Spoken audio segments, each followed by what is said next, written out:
বিসমিল্লাহ, আসসালাতু আসসালামু আলা রসুলিল্লাহ। মাননীয় স্পিকার, আমি বিনম্র শ্রদ্ধা জ্ঞাপন করছি সংক্ষিপ্তভাবে মহান মুক্তিযুদ্ধের সকল শহীদদের প্রতি। 2026-এর ছাত্রগণ অভ্যুত্থানের 2024-এর ছাত্রগণ অভ্যুত্থানের সকল শহীদদের প্রতি, বাংলাদেশের সকল গণতান্ত্রিক আন্দোলনে যারা শহীদ হয়েছেন তাদের সকলের প্রতি শ্রদ্ধা নিবেদন করি। শহীদ রাষ্ট্রপতি জিয়াউর রহমানের প্রতি, যিনি এদেশের মহান স্বাধীনতার মহান ঘোষক। শ্রদ্ধা নিবেদন করি দেশনেত্রী বেগম খালেদা জিয়া, যিনি গণতন্ত্রের মা এবং আপসহীন দেশনেত্রী খেতাব পেয়েছেন। আমি সকল জাতীয় নেতৃবৃন্দের প্রতি শ্রদ্ধা নিবেদন করি, যারা বাংলাদেশের মুক্তিযুদ্ধের প্রাক্কালে এই দেশের স্বাধীনতার জন্য সংগ্রাম করেছেন, ভূমিকা রেখেছেন। আমি আজকে নতুন করে আবিষ্কার করলাম আমাদের মাননীয় সংসদ সদস্য জনাব আব্দুল্লাহ মাহমুদ তাহের, শিশু মুক্তিযোদ্ধা। তাকে আমি স্বাগতম জানাই।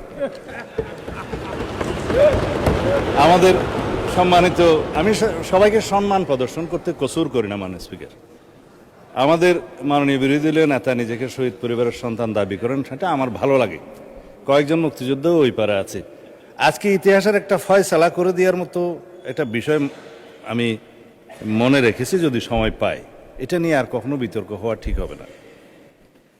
মাননীয় স্পিকার, মহামান্য রাষ্ট্রপতির ভাষণের উপর যেহেতু বক্তৃতা রাখছি, ধন্যবাদ প্রস্তাবের উপরে মহামান্য রাষ্ট্রপতিকে ইনস্টিটিউশনের প্রধান হিসেবে ধন্যবাদ এই জন্যই জানাই যে 2024-এর 5ই আগস্ট থেকে 8ই আগস্ট পর্যন্ত এই রাষ্ট্রে সরকারবিহীন অবস্থায় যে রাষ্ট্রের অভিভাবকের ভূমিকা পালন করেছেন, সেই জন্য সেই 5ই আগস্ট থেকে 8ই আগস্ট পর্যন্ত প্রধানমন্ত্রী তৎকালীন ফ্যাসিস্ট শেখ হাসিনা পালিয়ে গেছে, পার্লামেন্ট ডিজলভ হয়েছে, মন্ত্রিপরিষদ নাই, এবং 106 কনস্টিটিউশনের অ্যাডভাইজারি রোলের বিপরীতে প্রেসিডেন্ট অ্যাডভাইস চেয়েছেন সুপ্রিম কোর্টের কাছে, যার অনুবলে ইন্টারিম গভর্নমেন্ট সৃজন হয়েছে। কিন্তু কোনো টাইম লিমিট দেওয়া ছিল না, তারও একটা কারণ ছিল। চিফ জাস্টিস এবং অ্যাপিলেট ডিভিশন পদত্যাগ করেছে। সেই রকম একটা অবস্থায় এই রাষ্ট্রের অভিভাবকের ভূমিকা হিসেবে তাকে দায়িত্ব পালন করতে হয়েছে। সেই জন্য ধন্যবাদ জানাই। ভাষণের জন্য পরে দেব। আমাদের এখানে একজন মাননীয় সংসদ সদস্য আছেন, বিরোধী দলীয় চিফ হুইপ জনাব নাহিদ সহ আরও অনেকেই চিফ অ্যাডভাইজার ডক্টর ইউনূস সাহেবের নেতৃত্বে শপথ গ্রহণ করেছিলেন। রাষ্ট্রপতিকে তখন তারা স্বীকৃতি দিয়েছে। মাননীয় স্পিকার, এখানে যখন বলে যে 2024-এর ইন্টারিম গভর্নমেন্ট, আমি আসলে কিছু কথা বললে হয়তো অনেকে অন্যভাবে নেবে। এই ইন্টারিম গভর্নমেন্টটা ছিল ভিতরে বাইরে দুই দলের সমর্থনে। তো এক দল ছিল যমুনার অভ্যন্তরে, আর একটা দল ছিল যমুনাকে কিনারে। তো মাননীয় স্পিকার,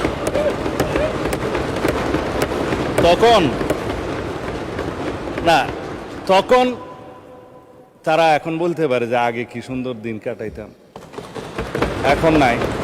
আমি এই ভাষায় বলতে চাচ্ছি না, আগে যা ভালো ছিল তা হঠাৎ করে এখন মন্দ হলো কিভাবে, এটা স্ববিরোধিতা। মাননীয় স্পিকার, এর বেশি বলতে চাই না। আমার নতুন দলের নতুন বন্ধুরা নতুন বন্দোবস্তের নতুন রাজনীতি করছে, পুরানো বন্দোবস্তের আদলে। জুলাই যোদ্ধারা আওয়ামী যোদ্ধার সাথে সাক্ষাৎ মোলাকাত করতে যায় চট্টগ্রামে, আমি বলতে চাচ্ছি না, এটা আমার বলা ঠিকও না।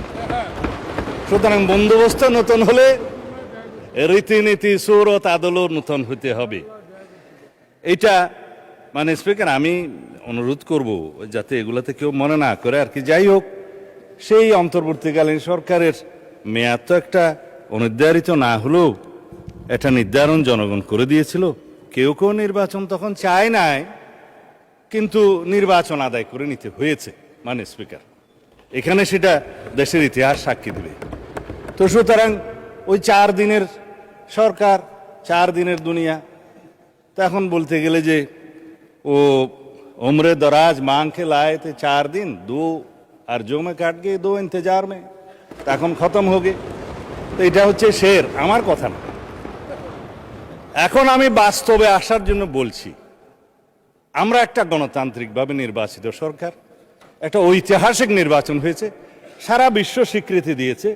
যারা ইলেকশন অবজারভার্স এসেছিলেন ইইউ সহ সমস্ত দুনিয়া থেকে, তারা সবাই বলেছে বাংলাদেশে একটা সুষ্ঠু শান্তিপূর্ণ নির্বাচন হয়েছে। গত পরশুদিন ইইউর নির্বাচন পর্যবেক্ষণ কমিশনের চূড়ান্ত প্রতিবেদন দাখিল হয়েছে, আমাদেরকেও দিয়েছে, মাননীয় বিরোধী দলীয় নেতার কাছেও দিয়েছেন। তো তারা বলেছেন নির্বাচন বিশ্বাসযোগ্য, কোনো ইঞ্জিনিয়ারিং দেখা যায়নি। গতকালকের পত্রিকা 1টা 2টা 3টা, আমার কাছে আর বেশি পত্রিকা নাই। কিন্তু মাননীয় বিরোধী দলীয় নেতা এক জায়গায় শেকায়েত করেছেন যে হ্যাঁ, বিএনপি সংস্কারের বিষয়ে টালবাহানা করছে। তা আমি এখন পত্রিকাগুলো ফেলে দিলাম। তিনি আবার বলেছেন যে কোনো দলিলপত্র কাগজ ছাড়া, স্পেসিফিক কোনো কিছু ছাড়া যেন কথা না বলি, কয়েকদিন আগেও বলেছেন। আমি যা বলতে চেয়েছিলাম সেটা বলতে গেলে অনেক সময় লাগবে, বলতে পারছি না। তারপরেও বলি, মানে স্পিকার, এখানে তো ইতিহাস চর্চা অনেক হয়েছে, তো ইতিহাসের আকাশে তো অনেক তারা। বলেছেন 1947-এ মাওলানা মওদুদী সাহেব পাকিস্তানকে চেয়েছিলেন। এইটা মাননীয় স্পিকার, আজকে এত বছর পরে, কত বছর হলো তো জানি না, এখন 47 থেকে 2000, তারপরে 25, বোধহয় 75 বছরের বেশি হয়ে গেল, 78 হয়ে গেছে। আজকে এই নতুন ইতিহাসটা আবিষ্কার করার জন্য আমি ধন্যবাদ জানাচ্ছি। এখন 1971 সালকে ভালো লাগে না সেটা আমরা বলতে চাই না, কেন ভালো লাগে না সেটা আমরা জানি। কিন্তু 72-এর সংবিধান, 71-এর ইতিহাস, সব কিছুকে এখন স্বীকৃতি দিতে হচ্ছে। আমি বিরোধী দলীয় নেতৃবৃন্দকে অসংখ্য ধন্যবাদ জানাই যে আপনারা মুক্তিযোদ্ধাদের ধারণ করেছেন, নিজেরা মুক্তিযোদ্ধা দাবি করছেন এবং মুক্তিযুদ্ধের সেই ইতিহাসকে আপনারা স্বীকার করছেন। সেজন্য দালিলিকভাবে কথা বলি, জাতীয় মুক্তিযোদ্ধা কাউন্সিল বিল গত কয়েকদিন আগে পাশ হয়েছে। এটা ইতিহাস, রেকর্ড, এই পার্লামেন্টের এই লেজিসলেশন সাক্ষী দিবে। আমাদের সকল বিরোধী দলীয় নেতৃবৃন্দ বসা ছিলেন, নার পক্ষেও ভোট দেয় নাই, হার পক্ষেও ভোট দেয় নাই। এনসিপির বন্ধুরা হার পক্ষে ভোট দিয়েছে, সত্য কিনা বলতে পারে। এখানে কি লেখা আছে? সাব্যস্ত ঐতিহাসিকভাবে, এই আইনগতভাবে, উভয় পক্ষের স্বীকৃতি পাবে লেখা আছে, বাংলাদেশের মহান স্বাধীনতা অর্জনের লক্ষ্যে পাকিস্তানের বিরুদ্ধে যুদ্ধ লিপ্ত হইয়া হানাদার ও দখলদার পাকিস্তানি বাহিনী এবং তাহাদের এই দেশীয় সহযোগী রাজাকার আল বদর আল শামস, তৎকালীন মুসলিম লীগ, জামাত ইসলামী, নেজামে ইসলাম এবং দালাল ও শান্তি কমিটির বিরুদ্ধে মুক্তিযুদ্ধে সক্রিয় অংশগ্রহণ করিয়াছেন। এই সকল বেসামরিক নাগরিক উক্ত সময়ে যাহাদের বয়স সরকার কর্তৃক নির্ধারিত নিম্ন বয়সের সর্বনিম্ন বয়সের মধ্যে এবং সশস্ত্র বাহিনী, east Pakistan rifle, EPR, police বাহিনী, মুক্তি বাহিনী, প্রবাসী বাংলাদেশ সরকার ও উক্ত সরকার কর্তৃক স্বীকৃত অন্যান্য বাহিনী, নৌ কমান্ডো, কিলো ফোর্স, আনসার সদস্য এবং বাংলাদেশের নিম্ন বর্ণিত নাগরিকগণ বীর মুক্তিযুদ্ধে অন্তর্ভুক্ত হইবেন। তার মধ্যে বীরঙ্গনা হয়েছে, নার্স, ডাক্তার, চিকিৎসকদেরকেও বলা হয়েছে। এটার নাম হচ্ছে বীর মুক্তিযোদ্ধার ডেফিনিশন। ইতিহাস সাব্যস্ত হয়ে গিয়েছে, সম্মত হয়েছে। এটা নিয়ে যেন আর কখনো বিতর্ক আমরা না করি জাতীয়ভাবে, এই অনুরোধ থাকলো। বিভক্তি আর চাই না, স্বীকৃত দলিল। মুক্তিযুদ্ধের ডেফিনিশনে কি বলা হয়েছে? 1971 খ্রিস্টাব্দে 26 মার্চ থেকে 16 ডিসেম্বর পর্যন্ত একটি স্বাধীন গণতান্ত্রিক রাষ্ট্র হিসাবে বাংলাদেশের জনগণের জন্য সাম্য, মানবিক মর্যাদা ও সামাজিক ন্যায় বিচার প্রতিষ্ঠার আকাঙ্ক্ষায় হানাদার ও দখলদার পাকিস্তানি সশস্ত্র বাহিনী এবং তাহাদের সহযোগী রাজাকার আল বদর আল শামস, তৎকালীন মুসলিম লীগ, জামাত ইসলামী, নেজাম ইসলাম এবং দালাল ও শান্তি কমিটির বিরুদ্ধে পরিচালিত যুদ্ধ, যাহার নাম মুক্তিযুদ্ধ, সাব্যস্ত হয়ে গিয়েছে। ফেলে দিলাম মাননীয় স্পিকার, আর কখনো কথা বলার প্রয়োজন নাই। এখন বাংলাদেশের ইতিহাস নিয়ে যদি আমি কথা বলি 1971 থেকে 2026 পর্যন্ত, এগুলো অনেক কথা ঘাটাঘাটনি হবে। অনুরোধ করেছেন আমরা যেন ওইদিকে না যাই। আমি বিস্তারিতভাবে বলবো না, সম্মত হয়েছি। কিছু কথা রেকর্ডে না রাখলেই নয়। সেজন্য মানে স্পিকার, আমি কি এখানে কাউকে জাতীয় বেঈমান বলতে পারি? এটা অসাংবিধানিক হবে, হ্যাঁ ঠিক আছে। আমি চাইলে আওয়ামী লীগকে জাতীয় বেঈমান বললাম না 1986 সালে, এবং তাদের যে সহযোগী হিসাবে, সহযোদ্ধা বা হামসফর হিসাবে ইলেকশনে যারা গিয়েছিল তাদেরকে আমি কিছু বলতে চাই, এটাও আমার বলা ঠিক হবে। এখন আসি মাননীয় স্পিকার, এই সংসদে কথা বলবো বলে ইমোশনাল একটু বক্তৃতা দেই। কতকাল অপেক্ষা করেছি, আমার ক্ষেত্রে সেটা 19 বছর, আপনার ক্ষেত্রে কত বছর জানেন? 19 বছরই হবে। মাঝখানে এই সময়গুলোর মধ্যে কত পানি গড়িয়ে গেছে মাননীয় স্পিকার, কত সংগ্রাম, কত ত্যাগ, কত রক্তদান, গুম খুন। আমি নিজে গুম হয়ে নির্বাসনে থেকেছি 9.5 বছরের মতো, বিদেশে গিয়ে জেল খেটেছি। আজকে এগুলো নিয়ে আন্ডারমাইনিং করে যারা করে, তারা কেউ কেউ বিদেশে বসে করে, কেউ দেশীয় দোসররা করে। করে কি কারণে? আমাদের ডেমোক্রেটিক স্ট্রাগলটাকে যারা আন্ডারমাইনিং করার চেষ্টা করে, তারা বাংলাদেশের এই ছাত্র গণ অভ্যুত্থানের ইতিহাসকেও হয়তো একদিন কলঙ্কিত করবে। এককভাবে কেউ কোনো সংগ্রামে জয়ী হয় নাই। 2024-এর ছাত্র গণ অভ্যুত্থানের ভিত্তি সোপান একদিনে নির্মিত হয় নাই। আমরা জানি এই গণতান্ত্রিক সংগ্রামে আমরা বলা হয় যে মুক্তির মন্দিরে সোপানতলে কত প্রাণ হলো বলিদান লেখা আছে অশ্রু জলে। তারপরে কি আছে মাননীয় স্পিকার? যারা স্বর্গগত তারা আজও জানে যে স্বর্গ থেকে প্রিয় মাতৃভূমি। এগুলো সব কবিতা, গান, আমি হয়তো ঠিকভাবে বলতে পারছি না, বাট ইমোশনালি এই কথাগুলো বলতে হচ্ছে এই কারণে, যারা গুম হয়ে আজও ঘরে ফিরেনি তাদের জন্য অপেক্ষা করছে ইলিয়াসের সন্তানেরা। তার সঙ্গিনী এখনো বাতায়ন খুলে বসে থাকে তার স্বামী কোনোদিন আসবে বলে। আমরা তাদের কাছে কি জবাব দেব? আমার স্ত্রী সন্তানরা যেমন একটা আমার অনিশ্চিত জীবনের সময় অপেক্ষা করেছে, আমি বুঝি সেই ব্যথা। আর কেউ বুঝুক বা না বুঝুক, কবরের মতো একটা জায়গায় 5 ফিট বা 10 ফিটের জায়গায় ছিলাম। আমাদের এখানে আরো অনেক সহপাঠী আছে, সহকর্মী আছে, যে ব্যারিস্টার আরমান আছে, আর অনেকে আছে যারা সেই গুমের শিকার হয়েছে, যারা ফাঁসির কাস্টে ছিল। তাদেরকে কি জবাব দেব? আসুন আমরা এমন একটা বাংলাদেশ বিনির্মাণ করি যার প্রত্যাশা আমাদের শহীদরা করেছেন, যার আকাঙ্ক্ষা আমরা করেছি, যার আকাঙ্ক্ষার 71-এর শহীদরা করেছেন। এখন 2024-এর বিষয়ে আমার তরুণ বন্ধু সংসদ মাননীয় চিফ হুইপ বিরোধী দলের বলেছেন, আমি কিছু পয়েন্ট নোট করেছিলাম, আমার সৌভাগ্য হয়েছিল তার বক্তৃতা শোনার। আমি অ্যাপ্রিসিয়েট করি, আমরা এমন পার্লামেন্টারিয়ানদেরকে চাই যারা ভবিষ্যতে এই পার্লামেন্টকে লিড করবে, গ্রোমিং হবে। তবে কিছু কথা বলতেই হয়, কারণ মানে স্পিকার, এখানে শিকোয়ার শেকায়েতের ছড়াছড়ি হয়েছে। আমি শুধু জবাবে শিকোয়া করতে চাই, তার মধ্যে যদি কিছু বলা হয়ে যায় তাতে আমাকে ক্ষমা করবেন। তিনি বলেছেন বিএনপি জুলাই সনদ থেকে সরে গিয়েছে। মানে স্পিকার, বিএনপি জুলাই সনদ থেকে সরে যায় নাই, বিএনপি জুলাই সনদকে আঁকড়ে ধরেছে। দেখেন কত বড় বই, এইখানে যারা দস্তখত করেছে, এটা হাতে লেখা অরিজিনাল বুক। এর মধ্যে 30টা পার্টির মধ্যে 4টা পার্টি সই করে নাই, 26টা পার্টি সই করেছে। আমার ছোট বন্ধু এই নাহিদ সাহেবরা সই করেছেন 16/2/2026 সালে। এটা ফটোকপি ওখানকার লেখা আছে, নোট অফ ডিসেন্ট ব্যতিরেকে গণভোটের গণরায়ের সিদ্ধান্তের পূর্ণাঙ্গ বাস্তবায়ন সাপেক্ষে। কেন এই নোট অফ ডিসেন্টের মধ্যে মানে স্পিকার, এনসিপি জুলাই সনদের দফা 16(4), দফা 22(ঘ), 2 জায়গাতে নোট অফ ডিসেন্ট তারা দিয়েছে। এখন যারা নোট অফ ডিসেন্ট দিয়েছে তারা তো স্বীকৃতি দিলই যে নোট অফ ডিসেন্ট দেওয়া জায়েজ, আবার সই যখন করছে তখন বলল যে নোট অফ ডিসেন্ট ব্যতি রেখে গণভোট। সরে কারা গেল মানে স্পিকার? দালালিকভাবে বললাম, আপনারা সরে গিয়েছেন, আমরা সরে যাইনি। এখন গণরায়, গণভোট, জুলাই আদেশ, জুলাই জাতীয় সনদ, এগুলোর বিষয়ে আমি অনেকবার ভাষণ দিয়েছি, এখানে, ঘরে, বাইরে, সংসদের বাইরে।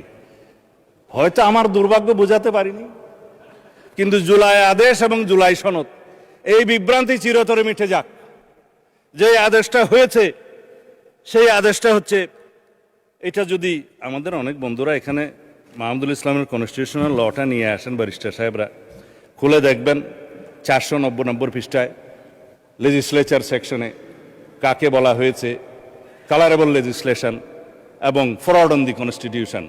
কিভাবে পার্লামেন্টের যেটা ইখতিয়ার নাই, ডাইরেক্টলি অর ইনডাইরেক্টলি পার্লামেন্ট যদি সেরকম কোনো লেজিসলেশন করে সেটা হবে colourable legislation and fraud on the constitution. অনেক ব্যারিস্টাররা আছে, দেখতে পারেন কোন 3rd এডিশনে বোধহয় 490 পেজ কনস্টিটিউশনাল ল, মাহমুদুল ইসলাম খুলে দেখুন তারা কিভাবে ইন্টারপ্রিট করেছে। এটাকে বাইবেল বলা হয় কনস্টিটিউশনের, সুপ্রিম কোর্ট মানে। আমি অবশ্য বাইবেল শব্দটা এখানে বলতে চাচ্ছি না। যাই হোক, সেটা কি রাষ্ট্রপতি পারে? লেজিসলেচার যখন বৈঠকে থাকবে না তখন রাষ্ট্রপতি অর্ডিন্যান্স জারি করতে পারে বটে, কিন্তু কোনো অর্ডিন্যান্স দিয়ে সংবিধানের কোনো কানুন, ধারা, উপধারা কোনো কিছুই বাতিল অথবা সংশোধন করতে পারেন না। Article 93 constitution. আমি কনস্টিটিউশন করলে আমার উপরে খুব বেশি খ্যাপা হয় সোশ্যাল মিডিয়াতে আজকাল, যা বলে মাননীয় স্পিকার, এটা দেখাও যায় না, শোনাও যায় না। এই বাক স্বাধীনতার নামে যা চলছে। তিনি একটা অর্ডার করলেন, এই যে আমাদের আজকে অর্থমন্ত্রী সাহেব সেটা বলেছেন, আইনমন্ত্রী সাহেবের সমর্থন নিয়ে বলেছে যে তফসিলে, প্রথম তফসিলে সেটা বলা আছে 17-এ সাবসেকশন 3-তে, পরে পেরাতে বলা আছে যে 7th of April 1973 পরে কোনো অর্ডার ইস্যু করার কোনো এখতিয়ার রাষ্ট্রপতির রইল না। অর্ডারই যেটা না, ভয়েড ইন ইস্যু, সেই অর্ডারের উপরে কথা বলছে মাননীয় স্পিকার আমাদের বিরোধী দলীয় সদস্যরা।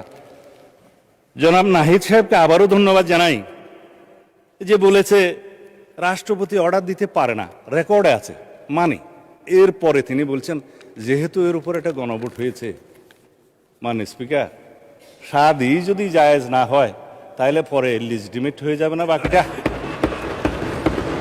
এটা হচ্ছে মোটামুটি কথা।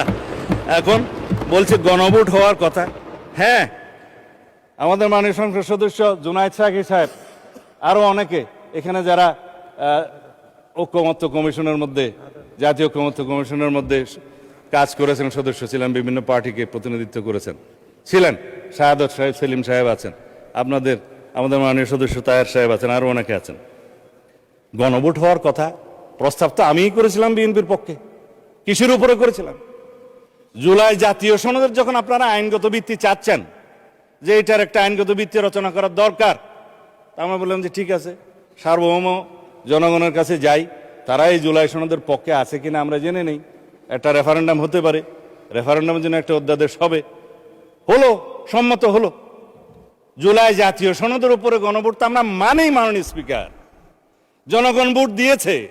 আমার নেতারা বলেছে যে গণভোটের পক্ষে হ্যাঁ বলুন, বলেছে, কারণ এই জুলাই জাতীয় সনদ স্বাক্ষরিত হওয়ার পরে হঠাৎ করে একটা নাজিল করলো যে জুলাই জাতীয় সনদ উইদিন ব্র্যাকেট সংবিধান সংস্কার আদেশ নামে একটা জিনিস, না বাস্তবায়ন আদেশ 2025 11 নভেম্বর সম্ভবত, কোথায় গেল বইটা, যাই হোক।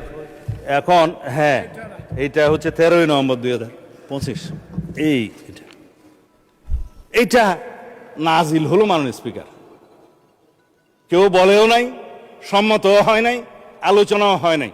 তো সেই জন্যই আমি রাষ্ট্রপতিকে জিজ্ঞেস করছিলাম, মাননীয় রাষ্ট্রপতি এই আদেশকে আপনি জারি করতে পারেন? তার উপর অনেকে ট্রল করেছে, তিনি বলেছেন যে আমি তো পারি না, আমাকে পারাচ্ছে, সেই জন্য অনেক ট্রল হয়েছে তো তাই। এখন কথা হলো, যিনি ইস্যু করছেন তিনি কেন ইস্যু করলেন, সেই প্রশ্ন তাকে করেছি। এবং এই আদেশের পরে যেই গণভোট অধ্যাদেশটা দেয়া হলো, সেই গণভোট অধ্যাদেশ, আমরা তো গণভোটের জন্য অধ্যাদেশটা মানি, কিন্তু গণভোটের অধ্যাদেশের মধ্যে কি কখনো মানে স্পিকার এই রকম তফসিল দিতে পারে জুলাই জাতীয় সনদের? এই 48টা তফসিল এখানে দেয়া আছে, দিয়ে নোট অফ ডিসেন্টের কোনো পোর্শন এখানে রাখা হয় নাই। It is also a fraudulent ordinance, যে 30টা প্রভিশন আউট অফ 48। এখানে বলা হচ্ছে মানে স্পিকার 4টা প্রশ্ন দেয়া হলো, সেই প্রশ্নগুলো 3 নম্বর সেকশনে আছে। সেই প্রশ্নগুলোর মধ্যে 3.5টা জুলাই সনদের সাথে সামঞ্জস্য আছে, আধাটা প্রশ্ন নাই। সেই আধাটা প্রশ্ন হচ্ছে ওই অবৈধ জুলাই আদেশের উপর ভিত্তি করে। এখন যেটা প্রথম থেকেই অবৈধ, ভয়েড ইন ইস্যু, এবং সেই জিনিসটার উপরে কোনো রকম সম্মতি ছিল না, রাজনৈতিক সমঝোতা ছিল না। জুলাই জাতীয় সনদের যে স্বাক্ষরিত দলিল তার সাথে কোনো মিল ছিল না, এবং সেই এরকম একটা আদেশ কিভাবে অন্তর্বর্তীকালীন সরকার করতে পারে মাননীয় স্পিকার? এবং সেই প্রেসিডেন্টের কি ক্ষমতা আছে?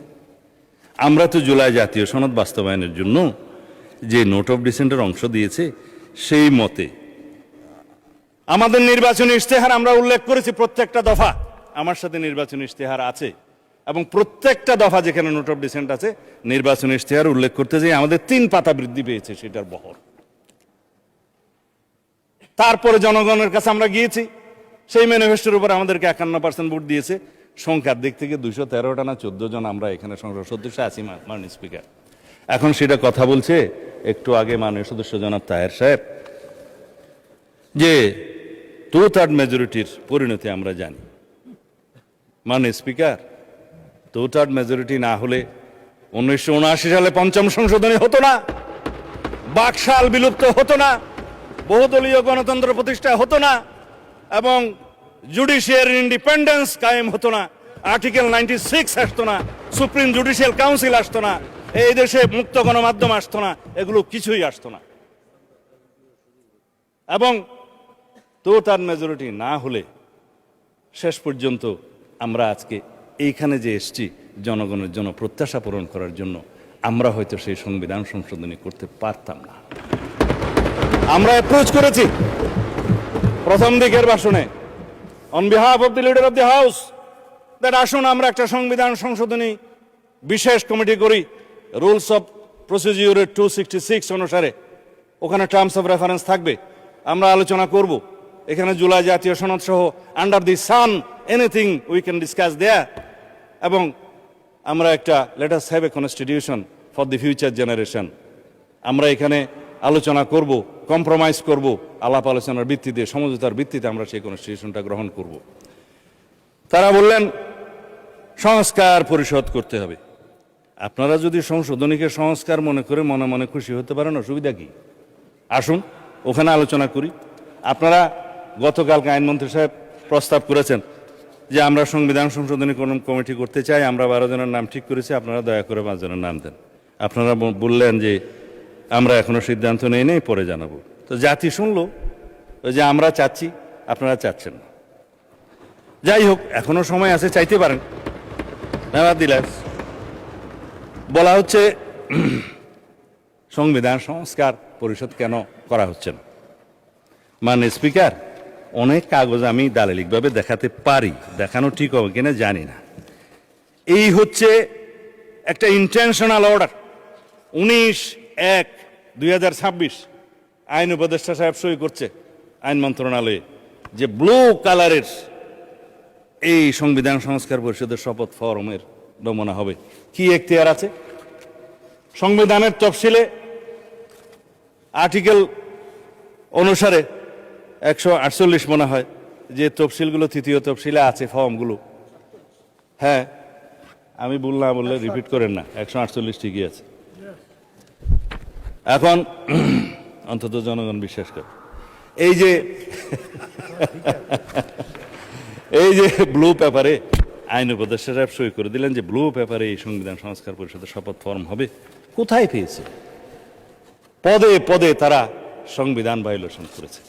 এর উপর ভিত্তি করে ফাইল ইনিশিয়েট হয়েছে আরো আগে। তখন তো মাননীয় স্পিকার গণভোট হয় নাই। 19 জানুয়ারিতে 2026 কি গণভোট হয়েছে? যে গণভোটের অনুবলে যে সব জায়েজ করতে যাচ্ছে, এটা তো বিফোর দ্যাট, ডকুমেন্টারি কথা বলছি। তারপরে এই সংসদ সচিবালয় থেকে 16/2 তারিখে নির্বাচন কমিশনে চিঠি দেওয়া হলো যে আপনারা তৈরি থাকেন মাননীয় প্রধান নির্বাচন কমিশনার, 2টা করে শপথ আপনাকে পড়াইতে হবে। কোথায় পেল মাননীয় স্পিকার? এই ক্ষেত্রে নির্বাচন কমিশনের একটাই ফল্ট, তারা এই চিঠির অনুবলে এসে রেডি হয়ে গেছে যে আমরা 2টা শপথ নেব। আমরা বললাম যে না, আমরা এখনো এই কনস্টিটিউশনের ভিতরে আছি, যদি সংশোধন হয়ে সংস্কার পরিষদ গঠন হয় তখনকার বিষয় তখন দেখা যাবে, আমরা আপাতত এমপি হিসেবে শপথ নেই। আমার বিরোধী দলের বন্ধুরা 2টা শপথ নিছে, তাইলে প্রথম শপথের কি হবে? এমপি হিসেবে শপথেরটা সেটা কানুন বলবে।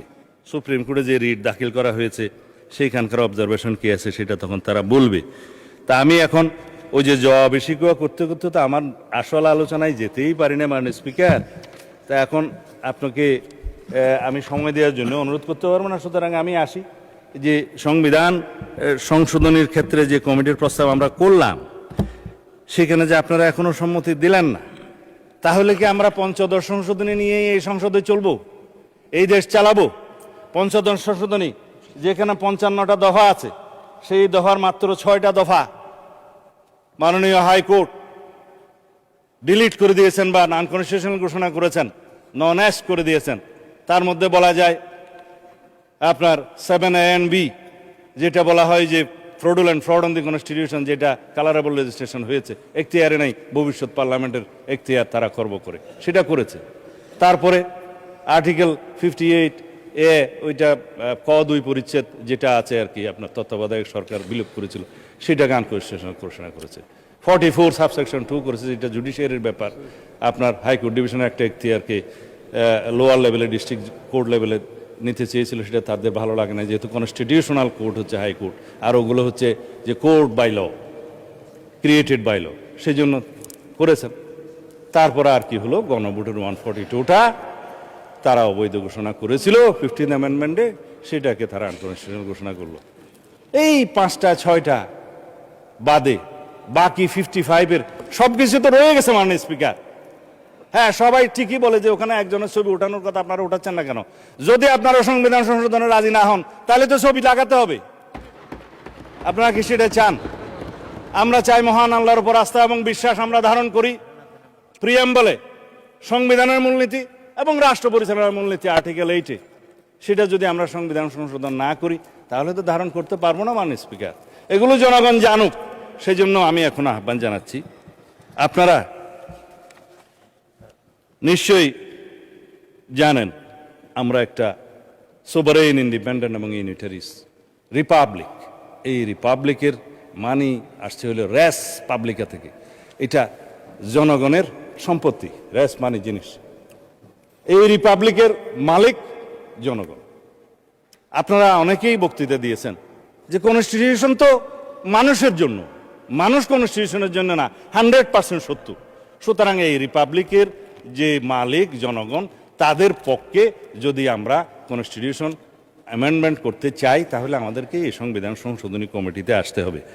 মানে স্পিকার, বর্তমান দুনিয়ায় with new global order, new global economic order, new global south, balance and imbalance, এগুলো সবগুলোর সাথে তাল মিলিয়ে আমাদের নেতা মাননীয় প্রধানমন্ত্রী জনাব তারেক রহমান বিশ্ব স্বীকৃতি পেয়েছেন। 100 influential leaders of the world যে তালিকা হয়েছে তার মধ্যে পেয়েছে। আমরা তার নেতৃত্বে আছি, আমরা পেয়েছি তার কাছ থেকে প্ল্যান। তিনি বলেছেন আই হ্যাভ এ প্ল্যান, আমরা সবাই বলি উই হ্যাভ এ প্ল্যান। সেই প্ল্যান কি এবং সেই প্ল্যানের বাস্তবায়ন কি জাতি দেখতে শুরু করেছে মাননীয় স্পিকার। বিএনপি প্রতিশ্রুতি দেয়, বিএনপি প্রতিশ্রুতি রাখে। বিএনপির ইতিহাস 1971 সালের ইতিহাস, মহান স্বাধীনতার ঘোষক শহীদ রাষ্ট্রপতি জিয়াউর রহমানের। বিএনপির ইতিহাস 7ই নভেম্বরের ইতিহাস, এই দেশের সংবিধান এবং এই রাষ্ট্রকে রক্ষা করার ইতিহাস। বিএনপির ইতিহাস 1979 সালে বহুদলীয় গণতন্ত্র প্রতিষ্ঠার ইতিহাস। বিএনপির ইতিহাস 1991 সালের এই দেশের সংসদীয় রাজনীতি প্রবর্তনের ইতিহাস। বিএনপির ইতিহাস 1996 সালে তত্ত্বাবধায়ক সরকার পদ্ধতি প্রতিষ্ঠার ইতিহাস। বিএনপির ইতিহাস 1990, 2024-এর ছাত্র গণ অভ্যুত্থান এবং গণ অভ্যুত্থানের মধ্য দিয়ে এই দেশের বারবার গণতন্ত্রকে রক্ষা করার ইতিহাস। মাননীয় স্পিকার, সময় তো চলে গেল, মাগরিবের আজান পর্যন্ত অন্তত যাই, আপনি তো গরিব বিচাই দিতে পারেন। মাননীয় স্বরাষ্ট্রমন্ত্রী, আর 11 মিনিট পরে আজান হবে, তো ওই যে ঠিক আছে, আমি আন্দাজে বয়ান করবো না মাননীয় স্পিকার, আর আপনি 10 মিনিটের মধ্যে শেষ করে দেন। ঠিক আছে, মাচ অবলাইজ। যাই হোক মাননীয় স্পিকার, আজকাল সামাজিক যোগাযোগ মাধ্যমে যা চলছে বাক ব্যক্তির স্বাধীনতার নামে, সেটাকে যদি নিয়ন্ত্রণ করা না যায়, আমরা যদি নিজে নিজে নিয়ন্ত্রণ না হই, এই জাতিকে আমরা কোথায় নিয়ে যাব জানি না। কিছু আছে বিদেশে, কিছু আছে দেশে, কিছু আছে ঘরে। এখানে আমরা freedom of speech and freedom of press বলে কথা থাকে, এটাও আর্টিকেল 39 বিবৃত আছে। But it is subject to reasonable restriction imposed by the law in the greater interest of the state and public order আরও কিছু কিছু আছে। তো সেই রিজনেবল রেস্ট্রিকশনটা তো কোর্ট দয়া করে বলতে পারে, আমরা আইন মন্ত্রণালয়কে সংসদ বিষয়ক মন্ত্রীকে বলতে পারি যে এই রেস্ট্রিকশনগুলো কি আমরা এনাক্টমেন্টে আনতে পারবো? না হলে পিতার সাথে কন্যাকে জড়িয়ে মাননীয় প্রধানমন্ত্রীর স্ত্রী কন্যাকে সহ জড়িয়ে যেভাবে বাংলাদেশে এই স্বাধীনতার নামে যেভাবে কুৎসিত কলঙ্কিত ধারা হচ্ছে, এটা বেশি দূর এগোতে পারবে না মাননীয় স্পিকার। আমরা পারবো না, আমাদের কালচারটা নষ্ট হয়ে যাবে, সামাজিক সোশ্যাল হারমোনি নষ্ট হয়ে যাবে, রিলিজিয়াস হারমোনি নষ্ট হয়ে যাবে, আমাদের এখানে অনেক কিছু অনাচার হবে। সেই জন্য অনেক সময় মাননীয় স্পিকার আমরা বলি যে আমরা তো কাউকে উল্লু ডাকতে পারি না এই মাননীয় সংসদে, মহান সংসদে পারি না। কিন্তু এখন যে পরিমাণে দেখছি আবারও শের যে बर्बाद है गुलिस्ता के लिए एक ही उल्लू काफी है। तो अभी घर घर बोले जे अगर हर शाख पे उल्लू बैठे हैं तो अंजाम है गुलिस्ता क्या होगा। এখন যেভাবে ঘরে ঘরে আমরা এগুলাকে দেখছি দেশে বিদেশে, আমি নাম নেব না, অনেক ইউটিউবার এটা সেটা আছে মাননীয় স্পিকার, মনে হয় যেন পৃথিবীর একমাত্র বাক স্বাধীনতা তাদের আছে আর আমরা এখানে সব নিরহ জনগণ। কাউন্টার করলে বলে যাবে যে এটা বলেছে, আরো গালিগালাজ শুরু হবে। গালিগালাজের প্রতিযোগিতায় যদি মাননীয় স্পিকার কেউ চ্যাম্পিয়ন হতো, দেশে বিদেশে অনেকেই আছে, নাম বলবো না। যাই হোক, এখন আমি অনুরোধ করবো আমার নবীন বন্ধুদের, ৭১-এর চেতনা বিক্রি করতে করতে একটা দল নিঃশেষ হয়ে গিয়েছে, পালিয়ে যেতে বাধ্য হয়েছে। আমরা সবাই জুলাইয়ের চেতনাকে যেন রাজনৈতিক ব্যবসা হিসেবে ব্যবহার করি। জুলাই আমাদের সবার, জুলাই আমাদের চেতনা, কিন্তু আমরা নেব স্পিরিটটা। জুলাই কি চেয়েছিল, আমাদের শহীদরা কি চেয়েছিল, আমাদের ছাত্রগণ অভ্যুত্থানের মূল স্পিরিট কি ছিল, এটাকেই আমরা ধারণ করি। কিন্তু কৃতিত্বকে যেন আমরা ধারণ না করি, আমরা কেউ কৃতিত্ব নেব না। এই দেশের সকল জনগণ যারা ফেসিবাদ বিরোধী গণতান্ত্রিক আন্দোলনে অংশগ্রহণ করেছে দীর্ঘ ধারাবাহিক প্রক্রিয়ায়, সেই 2009 থেকে 2024 পর্যন্ত এই রক্তের সমান মাটি দিয়ে যারা এসেছে, সবাই এর কৃতিত্বের দাবিদার, আমরা কেউ না। আমরা হয়তো কেউ কখনো সেই ধারাবাহিকতায় গুম হয়েছি, ফাঁসির কাস্টে গিয়েছি, কেউ কেউ আজও পর্যন্ত ফিরে আসে নাই, সবাই আমরা ভাগিদার। সুতরাং আমি বলবো, আমরা এই যে ইলেকশন ইঞ্জিনিয়ারিং এর কথা বললাম, এই জাতীয় বক্তব্য যেন আমরা না দিই, যেটা ইন্টারন্যাশনালি অ্যাকসেপ্টেড, সেই হিসাবে যেন আমরা যাই। আমি একটা বিষয় ভুলে যাচ্ছি, আমরা এই শোকের দিনে নিজেরা বোধহয় আওয়ামী লীগের সময় নির্যাতনের, নিপীড়নের, লুটপাটের কাহিনী সবাই ভুলে যাচ্ছি মাননীয় স্পিকার। নিজেদের মধ্যে আমরা মুক্তিযোদ্ধা, অমুক্তিযোদ্ধা, ৭১, ৭২ করতে করতে আমরা যেন সেই স্মৃতি বিস্মৃত হয়ে যাচ্ছি, সেটা যেন আমরা না বলি। ক্ষুদ্র একখান কাগজ নিয়ে এসেছি মাননীয় speaker, state of the state economy, white paper on state of the Bangladesh economy since 2009 to 2023. It is made by and headed by Debapriya Bhattacharya, আপনারা জানেন রিনাউন্ড ইকোনমিস্ট। একটা শ্বেতপত্র সেল করেছিলেন ইন্টারিম গভর্নমেন্টের সময়। কি বলেছে তারা আওয়ামী লীগের সময়ের এই কাহিনী, শুধু আর্থিক লুটপাটের কথা বলছে। Between 2009 and 2023 illicit financial outflows average $16 billion annually, more than double the combined bill of the foreign aid and FDI inflows. এখন বলছে সেগুলো দিয়ে আমরা এই যে having tax exemptions could double the education, আমাদের এডুকেশন ফান্ডকে দ্বিগুণ করা যেত, অ্যান্ড ট্রিপল হেলথ এডুকেশন, 3 গুণ করা যেত স্বাস্থ্য বাজেটের। তারপরে বলছে পাবলিক ইনভেস্টমেন্টের ক্ষেত্রে 70% পর্যন্ত অ্যাভারেজ কস্ট বাড়ানো হয়েছে, ওভার 5 years টাইম বাড়ানো হয়েছে। এখানে 2,80,000 কোটি টাকা বাংলাদেশের অপচয় হয়েছে মাননীয় স্পিকার। আপনাদের ডিস্টর্টেড করেছে সাপ্লাই চেইন, এবং পলিটিক্যাল ইনফ্লুয়েন্সে, পলিটিক্যাল কনসিডারেশনে যে সমস্ত লোন দেয়া হয়েছে তার পরিমাণ এত বেশি, বলছে যে 14টা ঢাকা মেট্রো সিস্টেম করা যেত, 24টা পদ্মা ব্রিজ বানানো যেত তা দিয়ে আওয়ামী লীগের ইতিহাসের সময়। লেবার মাইগ্রেশনের মধ্যে দিয়ে over the last ডিকেডস BDT Bangladesh টাকায় 13 লক্ষ কোটি টাকারও বেশি, 1.34 ট্রিলিয়ন, এটা শুধু ফানেলড হয়েছে, সাইফন্ড হয়েছে ফন্ডের মাধ্যমে বিদেশে আওয়ামী লীগের সময়। আর সোশ্যাল সেফটি নেটওয়ার্কের সময় বলেছে বিষয়ে যে ভালনারেবল পিপলের ক্ষেত্রে as per 2022 73% of the social safety net beneficiaries were classified as non-poor. তার মানে আওয়ামী লীগের বিবেচনায় যারা যারা দরিদ্র তাদেরকে সোশ্যাল সেফটি নেটওয়ার্কের মধ্যে নিয়ে আসছে, অর্থাৎ ধনীরা এই সমস্ত সেফটি নেটওয়ার্কের মধ্যে ছিল। এই হয়েছে একটা টোটাল করাপশনের চিত্র। মানে স্পিকার, এর বেশি বলবো না, শুধু এখানে একটা মুদ্রা লাইন যে 2009 থেকে 2024 এই সময় পর্যন্ত আওয়ামী রেজিমে 30 লক্ষ কোটি টাকা প্রায় বিদেশে পাচার হয়েছে। এই সেই রিপোর্ট বলা হয় 29 লক্ষ 25 হাজার, এটা অ্যাপ্রক্সিমেটলি 30 লক্ষ কোটি টাকা বাংলাদেশ থেকে পাচার হয়েছে। মাননীয় স্পিকার, এই হলো আওয়ামী চিত্র। আর আমরা এখানে বাহাস করতেছি কে মুক্তিযোদ্ধা কে মুক্তিযোদ্ধা না। আমরা আসুন সবাই সম্মিলিতভাবে বিদেশে পাচারকৃত এই সমস্ত অর্থ ফেরত আনার ব্যবস্থা করি। আজকে শুনে আরো খুশি হয়েছে মাননীয় স্পিকার যে বলে যে আমরা তো বিরোধী দল না। হ্যাঁ, আপনারা বিরোধী দল, আপনারা সরকারি দলে আসার জন্য কসরত করবেন, এটাই হচ্ছে নিয়ম, এটাই পার্লামেন্টের রীতি। তবে আমি জেনে আরো খুশি হয়েছি যে আপনারা শ্যাডো মিনিস্ট্রি করেছেন, ছায়া মন্ত্রিসভা।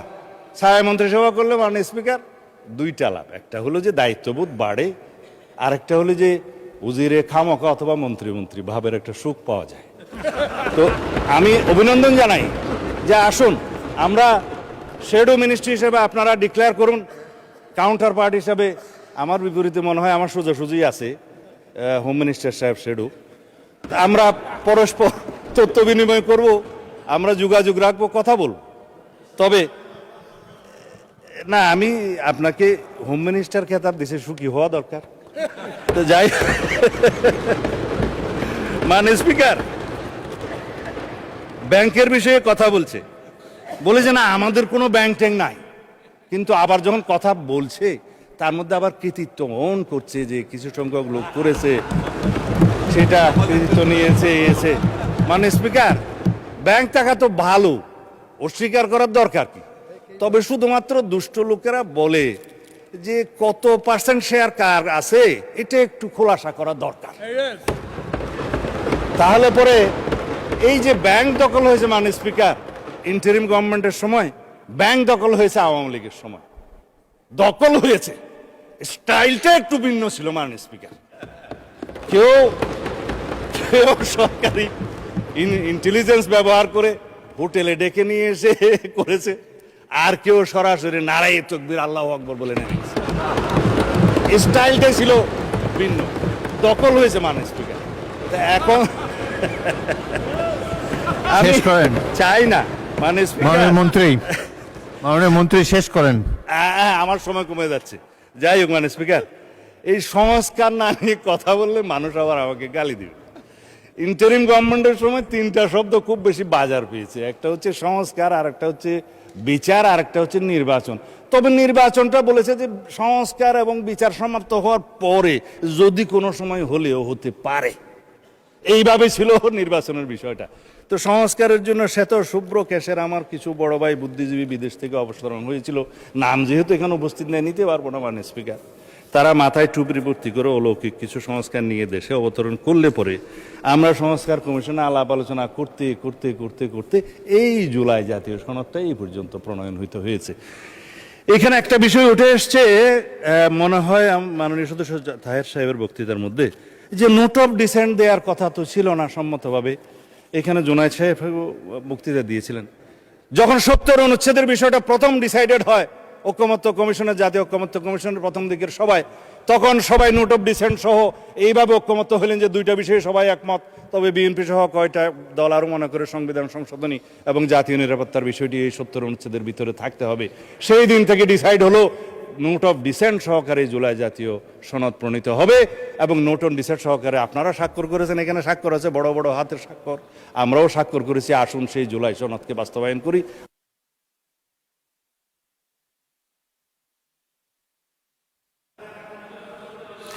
আপনি আজানের অপেক্ষায় আছেন?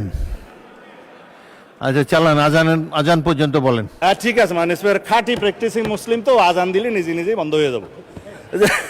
যাই হোক, মাননীয় স্পিকার, আমি আসলে বলতে চেয়েছিলাম সংস্কার হচ্ছে একটা চলমান প্রক্রিয়া। এই সংস্কার শহীদ রাষ্ট্রপতি জিয়াউর রহমানের সময় শুরু হয়েছিল, দেশনেত্রী বেগম খালেদা জিয়া এটা টেনে নিয়ে গেছেন এবং জনাব তারেক রহমান এই সংস্কারের প্রস্তাব দিয়েছেন, 71 দফা প্রণয়ন করেছেন। আমরা নির্বাচনী ইশতেহারে সেটা ধারণ করেছি। জুলাই জাতীয় সনদের মধ্যে আমরা অনেক কিছুই পেয়েছি, আবার অনেক কিছুই পাইনি, যেগুলো আমাদেরকে 31 দফার ভিত্তিতে করতে হবে। সংবিধানে অনেক কিছু আনতে হবে, যা আমরা সম্মত হয়েছিলাম জুলাই জাতীয় সনদে সেরকম অনেক বিষয় আসেনি। যেমন সংবিধানে 3টা তফসিল, জনাব শেখ মুজিবুর রহমানের ভাষণ সহ সব কিছু সংবিধান হয়ে গেছে মাননীয় স্পিকার। এগুলো আমাদেরকে তো বিলুপ্ত করতে হবে। পঞ্চদশ সংশোধনীর সমস্ত তফসিলগুলো 5, 6 এবং 7 তফসিলগুলো আমাদের বিলুপ্ত করতে হবে। একমত হয়েছিলাম, সনদে আসে নাই, একটা বাদ গিয়েছে। আমরা একমত হয়েছিলাম এই সমস্ত ছবি টানানোর কার কার জন্য একটা বিধান আছে আর্টিকেল 4-এ, সেই ছবি টানানোর বিষয়ে আমরা ছবি বিলুপ্ত করার জন্য ঐকমত্য কমিশনের প্রস্তাব, সংস্কার কমিশনের প্রস্তাবে আমরা একমত হয়েছিলাম। কিন্তু সনদ যখন স্বাক্ষর করলাম তখন ওইটা নাই, বললো যে 2-1টা বামপন্থী দল নারাজ হয়ে গেছে, এটা থাক। তাই বললাম এখানে যদি আপনারা খুশি করার জন্য সনদ স্বাক্ষর করেন তো করতে পারেন, কিন্তু মাননীয় স্পিকার আমাদের একটা তাগাদা ছিল যে এরা সংস্কারের বাহানায় যদি নির্বাচনটা না হতে দেয়, সেজন্য আমরা সবকিছুতে আপোষ করে জুলাই জাতীয় সনদেও স্বাক্ষর করেছি। আমরা একত্রিত হয়েছি, সমঝোতা হয়েছে এবং নির্বাচনের স্বার্থে আমরা অনেক কথা বলি নাই। যখন অবৈধ এই যে আনকনস্টিটিউশনাল এক্সট্রা কনস্টিটিউশনাল অর্ডারটা প্রেসিডেন্ট জারি করলেন, আমরা ফুল বডি স্ট্যান্ডিং কমিটি আমরা প্রেস ব্রিফিং করে গুলশান অফিসে বলেছি যে বিএনপি এবং অন্যান্য আমাদের সাথে যারা আছে যুগপৎ আন্দোলনে, তারা আমরা কেউ জুলাই জাতীয় সনদের বাইরে অন্য কিছু মানতে রাজি না। রেকর্ডেড আছে, ভিডিও আছে, প্রেসে আছে, সব জায়গায় আছে, ঘোষণা আছে। আজান দিয়েছে মাননীয় স্পিকার, আপনাকে ধন্যবাদ। মাননীয় বিরোধী দলীয় সদস্যবৃন্দকে আপনাদের ধৈর্য সহকারে বক্তব্য শোনার জন্য ধন্যবাদ। মাননীয় সদস্যবৃন্দ,